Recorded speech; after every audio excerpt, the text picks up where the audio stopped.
Anniversary, कोई पत्तल ले आए, कोई गिलास ला दे, 5,000 2,000, ऐसे नहीं कि मिल के उठा ले बोझ। भंडारा भंडारा कितने हो जाएंगे?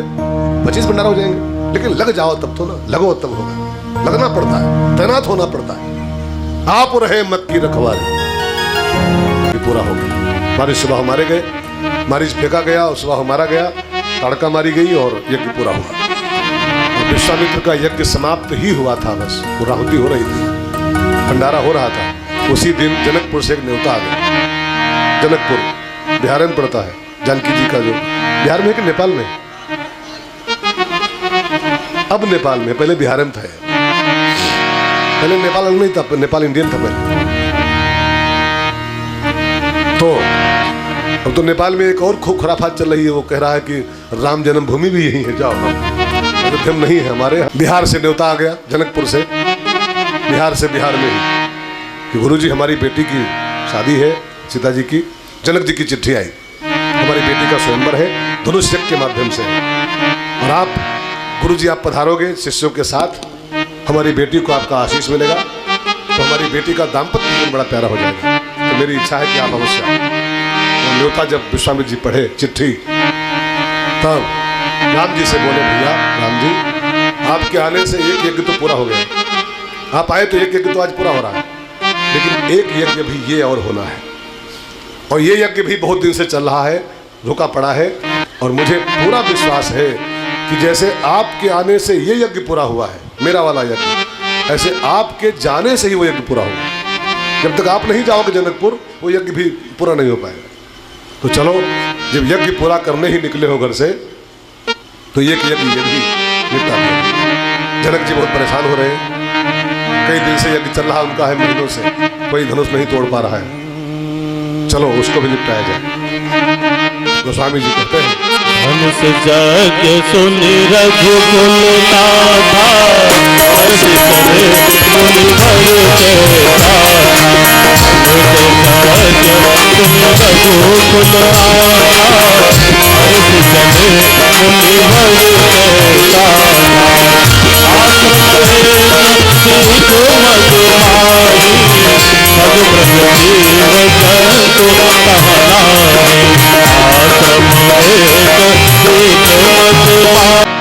श्राप क्यों मिला था? आप इस बात को नोट करो। श्राप क्यों मिला था? क्योंकि उससे कुछ पाप हो गया था। किसी को श्राप मिला है मतलब उससे पाप हुआ है, तभी श्राप मिला है। अगर कोई जेल में बंद है तो काहे बंद है? कोई सजा अगर भोग रहा है तो क्यों भोग रहा है ना? क्यों भोग रहा है? तो जेल में कोई सजा काटा, इसका मतलब कोई पाप उसने किया है, तभी तो दंड भोगा। वो चाहे पाप इस जन्म का हो चाहे उस जन्म का हो। तो जेल में जब कथा करता हूँ, कभी कभी जेल लोग बुलाते हैं, जेलर लोग, तो मैं वहाँ जब उनकी बातें सुनता हूँ कि गुरुजी इसमें कई कैदी ऐसे बंद हैं जो कोई अपराध नहीं किए, और ये सही बात होती है। जेल में कई ऐसे लोग होते हैं अपराध नहीं किए होते हैं। इंद्र और इसका आप जानते हो कथा, उसमें मन न जाओ। किसी का बहुत क्लू नहीं खोलना चाहिए, बहुत माइनस पॉइंट नहीं। हमारे यहाँ समाज में एक बहुत बड़ी कमी है ना, कि समाज किसी की अच्छाई नहीं देखना चाहता है, उसकी बुराई पर ध्यान देना चाहता है। एक गांव में एक बुढ़ऊ थे, कथा पर ध्यान दो। तो उस बुढ़ऊ ने एक दिन एक प्रयोग किया, अपने गांव वालों को एक न्योता भेजा, पूरे गांव को चिट्ठी भेजी, नाऊ भेजा, ठाकुर पूरे गांव को बुलाओ, मुझे कुछ करना है आज गांव में। गांव वाले इकट्ठा हुए। क्यों बुलाए हो बुढ़ऊ?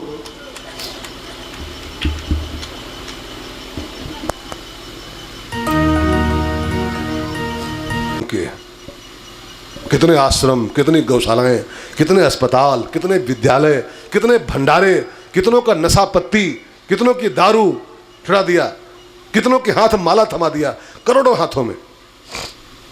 लेकिन तनिक एक पॉइंट काला वाला पा गए लोग, ठीक है ना? अब समाज का ध्यान कहाँ तक गया? अब वो कितने आश्रम बनाए हैं, कितनी गौशालाएं बनाए हैं, कितने हाथों माला थमा दिए हैं, कितनों की दारू छुड़ा दिए हैं, कितनों की शिक्षा चिकित्सा की व्यवस्था किए हैं, कितनी गौशालाएं चला रहे हैं, उस पर ध्यान क्यों नहीं जा रहा? वो काला पॉइंट बस एक पा गया आदमी, अरे आसाराम बापू तो बस बिंदु पर ध्यान जा रहा था। हजारों काम अच्छे भी तो उस आदमी ने किए हैं, उस पर ध्यान क्यों नहीं दे रहे? लेकिन इस आज की नहीं कर रहा हूं, ये पूरे समाज की फितरत है, पूरे समाज की ही दृष्टिकोण, नजरिया उनका है कि अच्छाई कितनी है वो उस पर ध्यान नहीं देता है। एक बुराई बस हो जाए जीवन में, उसी पर सारा सामान लग जाता है। अरे कमी रह गई, देखो कमी रह गई। अहिल्या माता का जीवन बहुत बढ़िया भी था, बहुत बढ़िया भी था। अरे वो हनुमान जी की सगी नानी है, सदानंद की मम्मी है, वो गौतम ऋषि की पत्नी है, बहुत बड़ी दिव्य महिला है। चुक गई तनिक चुक गई, लेकिन समाज का स्वभाव है कि बस उसी को पकड़ लेता है, अच्छाई पर गौर नहीं करता। तो अहिल्या से कुछ चूक हो गई। इंद्र से उसका बचपन से कुछ लगाव था, और इंद्र ब्याह दे गई गौतम को, लगाव था इंद्र से उसको बचपन से ही। ये ब्रह्मा जी की बेटी है अहिल्या, पता है आपको? नहीं पता? ब्रह्मा जी की सभी बेटियां है अहिल्या। बड़ी रूपवान थी, बड़ी सुंदर थी अहिल्या। जब ये बचपन में थी 5, 7, 10, 12 वर्ष की, तो इसका हाथ मांगने इंद्र आया था चल करके, ब्रह्मा जी के पास आया था। इसका आदेश मानना चाहिए, पत्नी धर्म होता है। और जानबूझ के बहाना बना लिया बुद्धि ने, विकल्प भूल लिया, काया तो जो खड़ी है वो तो मेरे पति की है, और पति आदेश कर रहा है तो पति का आदेश मानना धर्म होता है। अहिल्या समर्पित हो गई, जानबूझ के समर्पित हो गई, और इंद्र ने उसका भोग कर डाला। और फिर जब वो निवृत्त हुई तो आगे फिर बोली अहिल्या, देवराज आप जल्दी से प्रस्थान करो यहाँ से, जल्दी से जाओ, ने गौतम जी के आने का समय हो गया है, नहाने गए हैं, आ जाएंगे तो बड़ा बुरा हो जाएगा, जल्दी से भाग जाओ। वाल्मीकि रामायण में ये सब बातें लिखी हैं साफ साफ। मुनि वेशम सहस्राक्षम विज्ञाय, मुनि के वेश में इंद्र को अहिल्या जान गई थी, इंद्र है, लेकिन वो अट्रैक्शन था तो वो काम कर गया, आकर्षण था पहले से, वो काम कर गया। और जब निवृत्त हुई, तृप्त हुई अहिल्या, तो बाद में फिर बोली है, कृतार्थास्मि सुरश्रेष्ठ, हे देवराज आज मैं कृतार्थ हो गया, धन्य हो गया, अब गच्छ शीघ्र, जल्दी से रवाना हो आप, गौतम जी आ जाएंगे तो फिर उल्टा पुल्टा अनर्थ कर बैठेंगे। और आपको लगता है कि वो उसके साथ छल हुआ था? छल नहीं हुआ था। छलवल कौन करेगा उस साथ में? पाप किया था उसने जानबूझ करके, अपराधी थी वो चुक गई थी, अंधी हो गई थी वासना में अपनी। वो चाहती तो इंद्र को श्राप देके जलाकर राख कर देती। अरे यार, हमारे देश की महिलाओं में इतनी क्षमता है, भगवान को श्राप दे सकती हो। वृंदा के साथ छल किया भगवान ने, भगवान बना दिया पत्थर, उसने वृंदा पत्थर हो जा तो गौतम अहिल्या की ऐसी पत्नी और इंद्र की औकात थी, जला के उसको राख कर तुरंत कर दी, भस्म हो जा तू मेरे सामने खड़े खड़े। लेकिन वो अट्रैक्शन काम कर गया और अपराध किया था उसने जानबूझ कर, तब गौतम ने श्राप दिया है पत्थर हो जाता। तो गौतम नारी, विश्वामित्र जी वही कहानी सुना, गौतम की नारी है, इससे कुछ बिगड़ गई थी बात, पाप हो गया था, तो श्राप वश इसको श्राप उपल देह भली, पत्थर की देह इसकी हो गई है, और ये आपके चरणों की धूल चाहती है। राघव तेरे चरणों की धूल जो मिल जाए,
के सुनिएगा।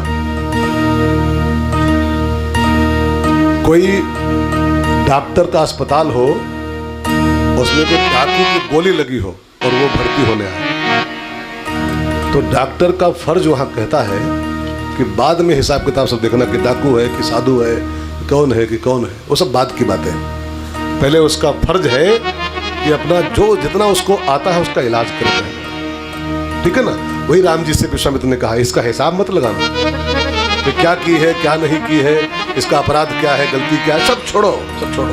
इसकी गलती चेक करोगे, इसका अपराध जिसकी फाइल खोलोगे, तो ये महान पतन की नारी है, घोर नरक की अधिकारिणी है, पतिवंचक परपति रद्द करई, अपने पति को धोखा दे करके और दूसरे पुरुष के साथ संबंध स्थापित करे, उसका अंजाम जानते हो क्या होना चाहिए?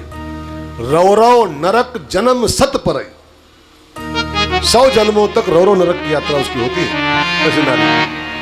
तो ये हिसाब लगाओगे इसका तो बहुत गहरे जाएगी बेचारी। हिसाब मत लगाना, कृपा करो रघुवीर, इसके ऊपर कृपा करो, आपके चरणों की धूल मिल जाए, इसका उद्धार हो जाए। अब तो भाई बहनों, ये बच्चियां कहाँ जा रही हैं? झांकी पर, झांकी पर जा रही हैं, झांकी पर। तो आप लोग आगे बढ़े, फिर जगह भर दो, ये घुसपैठिया जाएंगे, जगह भर दो, रिक्त स्थान की पूर्ति करो।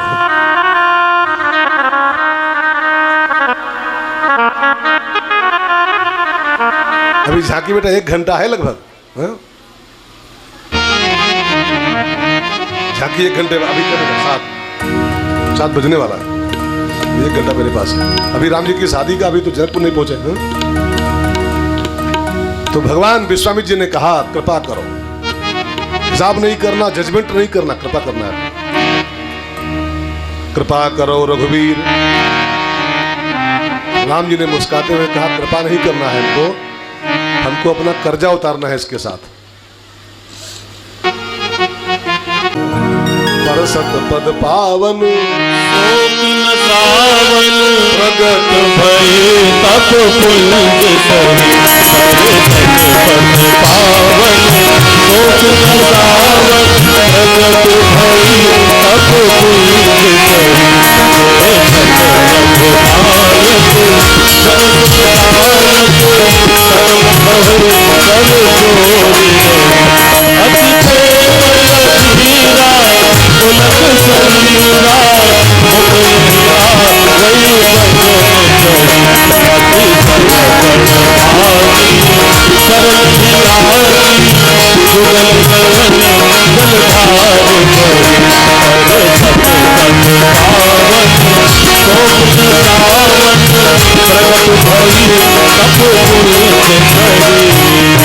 राम जी के चरणों की धूल का स्पर्श पाते अहिल्या मैया पत्थर से बाहर आ गई, प्रकट हो गई, और राम जी उसका उद्धार करके आगे बढ़े। थोड़ा सा कथा पर गौर करो, 2 मिनट ध्यान देकर सुनेगा। अहिल्या माने एक अर्थ में होता जिससे पाप हुआ हो, अहिल्या मीन्स जिससे पाप हुआ, और जिससे पाप हुआ वो अहिल्या।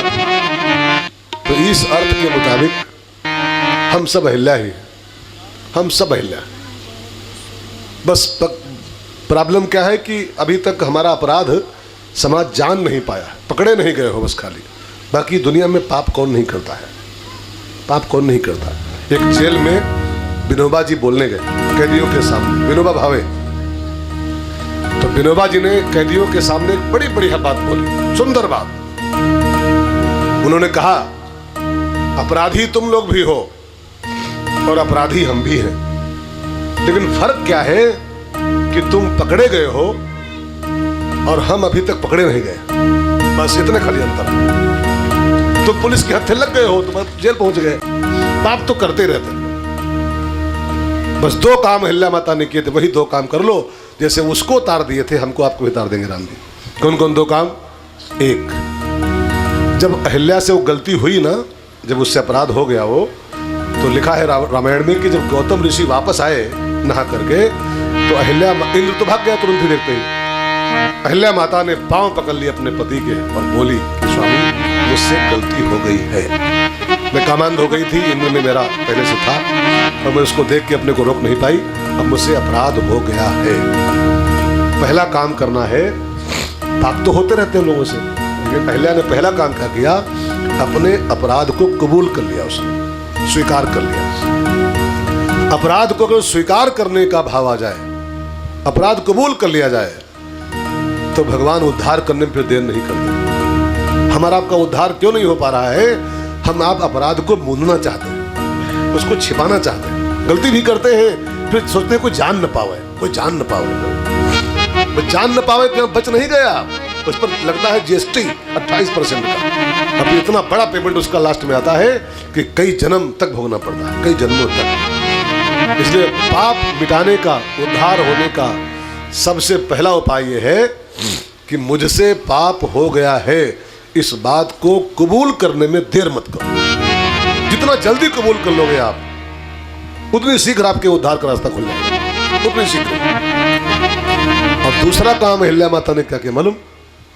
एक तो कबूल कर लिया, और दूसरा चट्टान बन गई। चट्टान बनना बने, वो चट्टान पत्थर की बन गई थी।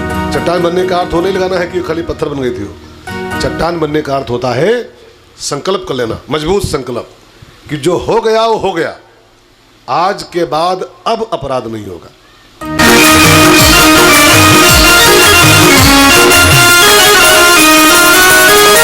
गौतम की नारी अहिल्या को तारा, गौतम की नारी अहिल्या को तारा, गौतम की नारी अहिल्या को तारा, गौतम की नारी अहिल्या को तारा। करते बहाना प्रभु हमको भिखारो, करते बहाना प्रभु हमको भिखारो, तारा है तारा जमाना प्रभु हमको भिखारो।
दोनों भाई विश्वामित्र के साथ पहुंचे जनकपुर।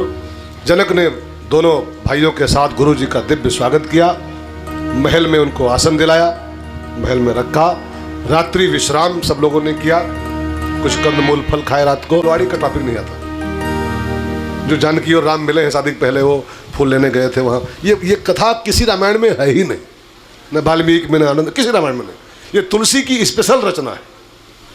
गोस्वामी जी चाहते थे कि समाज को ये कथा दे करके मैं रास्ता दिखाऊं राम जी के बहाने कि शादी के पहले लड़की और लड़का एक दूसरे को देखें, एक दूसरे को जरा पसंद करें, पहले जान समझ लें एक दूसरे के बारे में, तब शादी होनी चाहिए। मैं आपसे क्यों ये बात रिपीट कर रहा हूं? किसी भी रामायण में ये कथा नहीं लिखी हुई है, केवल तुलसीदास की रचना है ये स्पेशल फुलवाड़ी का प्रसंग। पुष्पवाटिका में राम जी गए और फूल लेने और जानकी जी आई, ये कहीं लिखा ही नहीं, किसी कथा में, किसी कथा में नहीं है तुलसी के अलावा। गोस्वामी जी की स्पेशल ये सोच है कि राम और सीता की शादी हो, उसके पहले दोनों की मुलाकात हो जाए, एक दूसरे को देख लें, लोग पसंद कर लें। जिसके साथ 40 साल बिताने हैं, 50 साल बिताने हैं, है ना, जिसके साथ 70 साल का जीवन जीना है, उसको एक बार देख लेना चाहिए पहले। लड़की लड़का पसंद हो आपस में, है ना, तब शादी हो तो फिर निपटती है उनकी बढ़िया। अब पता लगा राम बनाए जोड़ी, एक अंधा एक कोढ़ी, आजकल जो ये परंपरा चल पड़ी लड़की देखने की, मुझे बहुत अच्छी लगती है। शादी पहले लड़की लड़का एक दूसरे को मिले, देखे, समझे, उसके बाद शादी कराई जाए। ये परंपरा बहुत अच्छी परंपरा है, इसके मैं पक्षधर में हूँ, इसके पक्ष में हूँ। हम लोग तो जो बूढ़े लोग हैं, हम लोग तो वैसे निपट डाले सब। हम लोग तो शादी के बाद जान पाते थे, जब उठाते थे घूंघटा तब मालूम पड़ता था कि जयसूर्या मिली है कि ऐश्वर्या मिली है, ऐश्वर्या है कि जयसूर्या है।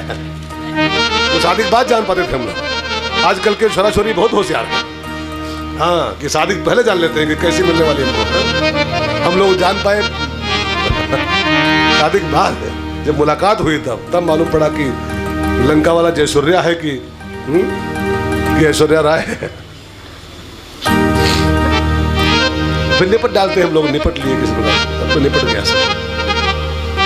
आप में से कलो निपट चुके हैं बिना देखे समझे, जो मिल गया स्वीकार है। लेकिन आजकल के लड़के बहुत चतुर हो गए हैं, स्वीकार नहीं करते, देखते हैं, पसंद करते हैं, बातचीत करते हैं, मिलते हैं, घूमने आते हैं पार्कों में, और सब जान समझ के तब शादी करते हैं। ऐसा होना चाहिए। गोस्वामी जी यही चाहते, तभी ये प्रसंग लाए रामायण में कि सीताराम की शादी हो, उसके पहले फुलवाड़ी के बहाने दोनों मिलें, एक दूसरे को पसंद करें। पसंद हो तो आप बात आगे बढ़ाई जाए, और पसंद ना हो तो शादी करा के खाली जूझना है क्या। तो यहां पर देखिए लिखा है, समय जान विश्वामित्र को समय जान गुरु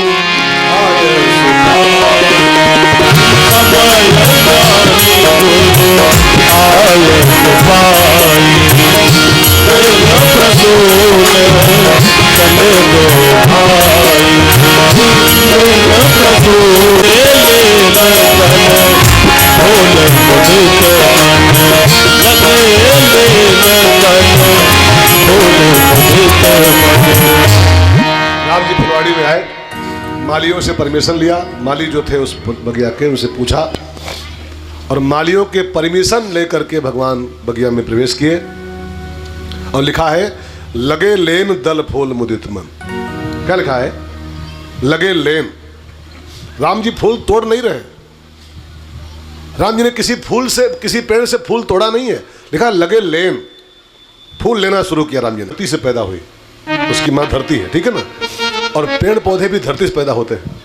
पेड़ पौधे धरती से पैदा होते हैं। धरती सीता पैदा हुई, और धरती से ही पेड़ पौधे पैदा हुए। तो पेड़ पौधे जानकी जी के कौन हुए? जानकी जी के कौन हुए भाई? धरती से जानकी पैदा हुई, और धरती से ही फोड़ के पेड़ पैदा हुए। तो सीता मैया के पेड़ पौधे कौन हुए? भाई। तो राम जी के कौन हुए? साले। अब जब पेड़ पौधे देखे बगिया के कि मेरे जीजू आए हैं फूल लेने के लिए, तो सब साले फूल तोड़ तोड़ के राम जी ले, जीजा ले, मेहमान ले। तो अब तो जीजा को लग गए साले सब आसपास से। तो राम जी फूल तोड़े नहीं है, लगे लेन, लगे लेन, तोड़ नहीं रहे, ले रहे हैं खाली। साले दे रहे हैं, जीजा ले रहे हैं। लगे लेन दल फूल मुदित मन। राम जी फूल ले ही रहे थे, बस इतने में ते ही अवसर